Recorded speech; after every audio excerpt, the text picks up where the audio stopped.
Thinking about moving your own piano? It's a tempting idea, but the stakes are incredibly high. One wrong move on a single step can cause severe damage to the piano's leg and internal structure due to its immense weight. And it's not just the outside. Inside, over 1,000 delicate moving components are vulnerable to every jolt and shock. Worse, one wrong lift can cause a permanent, life-altering back injury. This is a very real risk. But don't panic. We will give you the professional-grade plan, the right gear, the right team, and the right techniques to do this safely. First, what are you actually moving? A small spinet is very different from a 700-pound upright. Knowing your piano's type is non-negotiable. Your average upright piano weighs between 400 and 800 pounds. This is not a two-person job. Before you touch the piano, grab a tape measure. Check every doorway, hallway, and stairwell on the path. Surprises are your enemy. The absolute minimum team for an upright piano is 4 strong people. Each person has a specific role in lifting, guiding, and spotting. You'll need blankets and straps. That's obvious. But what is the one piece of gear you cannot substitute that most DIY movers get wrong? Now that you've planned your route and assembled your team, let's talk about gear. The right tools are the difference between success and disaster. Heavy-duty moving blankets do more than prevent scratches. They insulate the piano's wood from sudden temperature and humidity changes. You need heavy-duty, wide-moving straps, not flimsy bungee cords.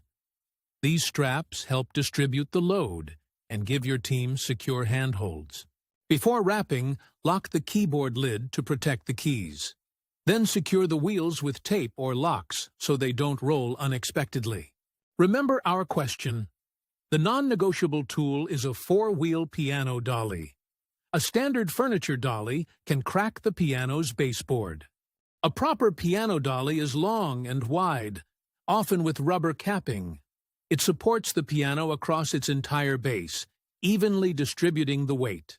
Okay, you have the right gear. Now, for the most physically demanding part. Let's cover the physics of the lift, because this is where injuries happen. With your team, 2 on each side, communicate a 1-2-3 lift. Raise one side just high enough to slide the piano dolly underneath. Centered. Here is the critical secret. An upright piano's center of gravity is not in the middle. It's high up and to the back, where the cast iron plate is.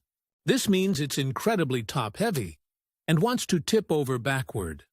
Your team must always apply slight forward pressure to keep it stable. And for every lift, remember the back injury risk. Lift with your legs, keep your back straight, and communicate constantly. Don't be a hero. You're rolling on flat ground. Now for the main challenge, stairs. This is, without a doubt, the most dangerous part of the entire move. The dolly comes off. You need at least 2 people below and 2 above. Use heavy-duty straps looped underneath the piano for secure grips. Move down one single step at a time.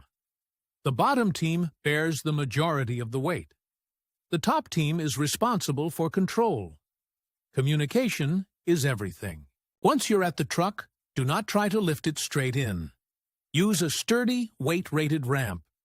Push, don't pull, the piano up the ramp. And what if you have a grand piano? That's a different operation. It requires removing the legs and lyre and placing it on its side on a special piano board. One final complication, your wallet. Most standard homeowners' insurance policies will not cover damage to your piano or your walls if you move it yourself. So let's put it all together. How do these individual pieces of advice create a single, safe system? That catastrophic drop we mentioned at the beginning? Your 4-person team, using straps and clear communication, is the system that prevents that. The 1,000 internal components aren't just at risk from shock. The moving blankets you used are the climate control system that protects them from warping. Finally, The specialized dolly isn't just about rolling. It enables you to control the dangerously high center of gravity. One without the other is useless. So, can you move a piano yourself? Yes, but it is not about brute force. It is about respect for the weight, the instrument, and your own physical limits. Once it's in its new home, let it sit for 2 to 3 weeks. This allows the wood to acclimate to the new humidity before you call for a post-move tuning. Moving a piano is one of the most challenging DIY tasks, but with the right knowledge and a methodical plan, you can protect your investment and yourself. If you found this guide helpful, share it with anyone you know facing a move. It might just save them a lot of money and a lot of pain.